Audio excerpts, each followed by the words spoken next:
দপ্তরের মাননীয় রাষ্ট্রমন্ত্রী কৌশিক চৌধুরী এবং স্বাস্থ্যমন্ত্রী ডক্টর শারদ মুখার্জি এবং স্বাস্থ্য প্রতিমন্ত্রী সুমনা সরকার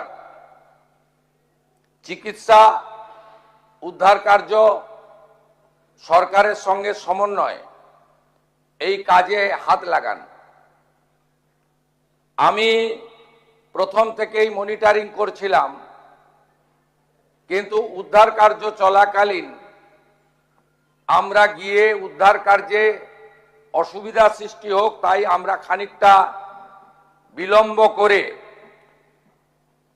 4:30-5টার সময় বিকেলে আমি এলাকা পরিদর্শন করে প্রয়োজনীয় সমীক্ষা এবং নির্দেশ দিয়ে নবান্নতে চলে আসি। তারপরে আমি হসপিটালও ভিজিট করেছি। যারা উন্ডেড ছিলেন কথা বলার মতো অবস্থায় তাদের কাছ থেকে ডিটেলস নিয়েছি। রাত্রি 2টো পর্যন্ত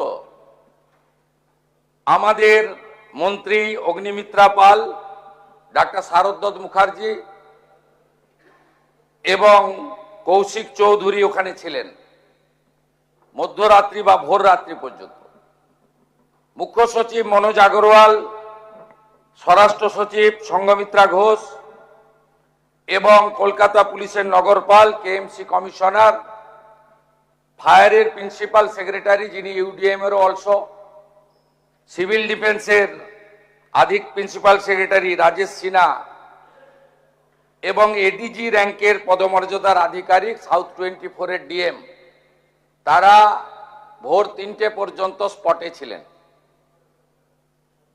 এখন অবধি মোট 29 জনকে উদ্ধার করা গেছে, যার মধ্যে 9 জনকে মৃত ঘোষণা করা হয়েছে।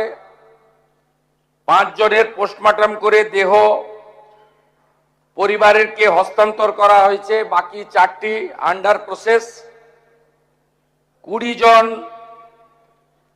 চিকিৎসাধীন রয়েছে, তার মধ্যে আউট অফ ডেঞ্জার অর্থাৎ স্টেবল রয়েছেন 15, গুরুতর রয়েছেন 4, আর একটু আশঙ্কাজনক আছেন আরো 1। এই জায়গায় আমাদের উদ্ধার কার্য যারা করছেন এনডিআরএফ এবং আর্মির লোকেরা আরো কয়েকজনের সংখ্যা অল্প হলেও থাকার কথা একটু আগে আমাদের জানিয়েছেন। আমরা